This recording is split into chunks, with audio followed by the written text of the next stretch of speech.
ગુજરાતમાં ભ્રષ્ટાચારી બાબુઓ અને લાંચિયા અધિકારીઓ ઝડપાય એ કોઈ નવાઈની વાત નથી। આવું એટલા માટે કહી શકાય કારણ કે છેલ્લા એક મહિનામાં ગુજરાતમાં લગભગ 1 ડઝનથી વધુ આવા લાંચિયા અધિકારીઓ ઝડપાયા છે। અત્યાર સુધી તો એસીબી દ્વારા રેડ કરવામાં આવે નાના અધિકારીઓ કર્મચારીઓને પકડી પાડવામાં, પરંતુ આ વખતે એસીબીએ એક મોટા મગરમચ્છને દબોચી લીધો છે। શું છે સમગ્ર મામલો, વિગતે વાત કરીએ આ અહેવાલમાં। નમસ્કાર, હું છું આપની સાથે આસિફ કાદરી। નવજીવન ન્યૂઝમાં આપનું સ્વાગત છે।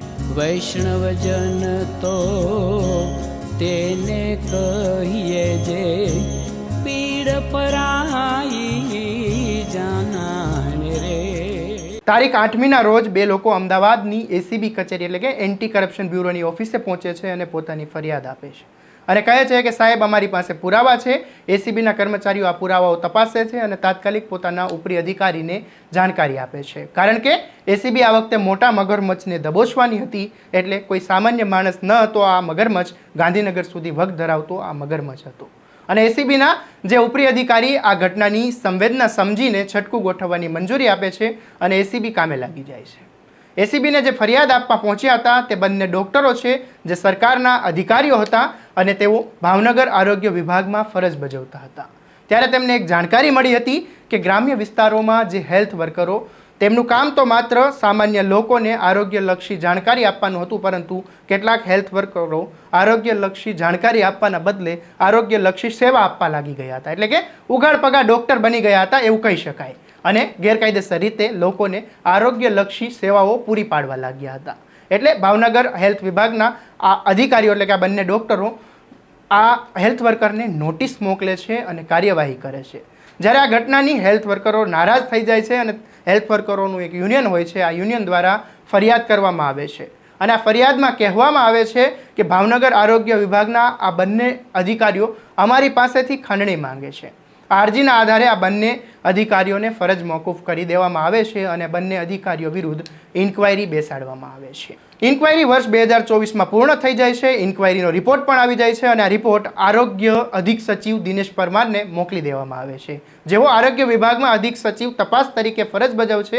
આરોગ્ય વિભાગમાં જે કર્મચારીઓ વિરુદ્ધ ઇન્ક્વાયરી અને ઇન્ક્વાયરીનો જે રિપોર્ટ સોંપવામાં આવે તે રિપોર્ટ તપાસી ચુકાદો આપવાનું કામ અધિક સચિવ દિનેશ પરમાર કરતા હોય છે। દિનેશ પરમાર પાસે તો બંને ડૉક્ટરનો રિપોર્ટ 2024માં પહોંચી ગયો હતો, પરંતુ દિનેશ પરમારે આ રિપોર્ટને અડ્યો નહીં અને દિનેશ પરમારે એવું વિચાર્યું કે આ બંને ડૉક્ટરો મને સંપર્ક કરશે, હું વ્યવહાર કરી અને તેમનો કેસ બતાવી દઈશ। પરંતુ આ બંને ડૉક્ટરો 1 વર્ષ સુધી દિનેશ પરમારને કોઈ સંપર્ક નથી કરતા, તો દિનેશ પરમારથી રહેવાયું નહીં અને તેમને અમદાવાદ ડેન્ટલ કોલેજના પૂર્વ ડીન ગિરીશ પરમાર, જેઓ પણ ક્લાસ 1 અધિકારી રહી ચૂક્યા હતા, તેઓને આ બંને ડૉક્ટરને મળવા માટે મોકલે છે અને કહે છે કે તમે તેમને મળીને કહો કે તેમની વિરુદ્ધ કોઈ કાર્યવાહી નહીં થાય અને તેમનો કેસ પતી જશે, તમારા તરફી જે ચુકાદો આવશે અને સાહેબને મળવા માટે તૈયાર થઈ જાઓ। એટલે આ બંને ડૉક્ટરો જે હતા તે ભાવનગર આરોગ્ય વિભાગના અધિકારી તરીકે ફરજ બજાવતા આ અધિક સચિવને મળવા માટે તૈયાર થઈ જાય છે અને આ અધિક સચિવ વચેટિયા ગિરીશ પરમાર સાથે આ બંને ડૉક્ટરો ગાંધીનગર પહોંચે છે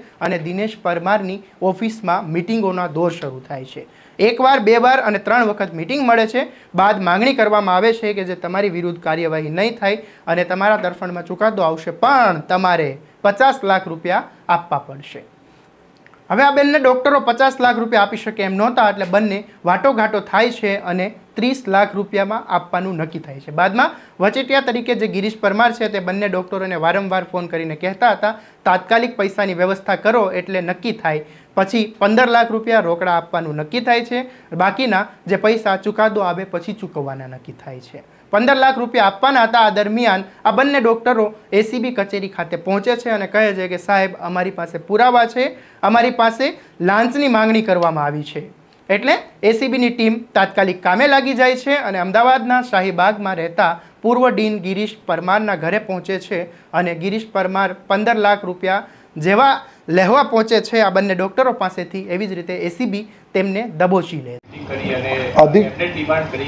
અધિક સચિવે પોતે ડૉક્ટર ગિરીશ પરમાર સાથે રાખી અને મિટિંગ કરેલી છે અને 2 વાર મિટિંગ કરેલી છે અને જેમાં તેઓએ નાણાંની માંગણી કરેલી છે તે અંગેના પણ પૂરતા પુરાવા છે જ। તેઓ પોતે અત્યારે અધિક સચિવ તરીકે હેલ્થ વિભાગમાં ફરજ બજાવે છે। જે ભરાડ છે કે એમને પકડવા માટે તપાસ કરાઈ કે મળી આવે ન મળી આવે રહેતા ક્યાં હતા એ તેઓ અત્યારે ગાંધીનગર ખાતે રહે છે અને જે પુરાવા એકત્રિત કરવાના છે એ પુરાવા એકત્રિત કરી અને તેઓની ધરપકડ કરવામાં આવશે. બંનેના ઘરે સર્ચ ઓપરેશન થઈ ગયું, શું મળ્યું, કેટલા રહેવા? ગિરીશ પરમારને ત્યાં સર્ચ ઓપરેશનની કાર્યવાહી થઈ ગયેલી છે, જેની માહિતી હાલ ઉપલબ્ધ નથી મારી પાસે. સર અગાઉ જે મિટિંગો થઈ એ કઈ જગ્યાએ થઈ હતી? જે મિટિંગ થઈ એ તેઓની ઓફિસમાં જ થઈ હતી, ડૉક્ટર દિનેશ પરમારની. કેટલા સમયથી એ લોકો લાંચનો ચાલી રહ્યું હતું? પછી એ ફરિયાદી અહીંયા આવે, ફરિયાદી કોણ છે?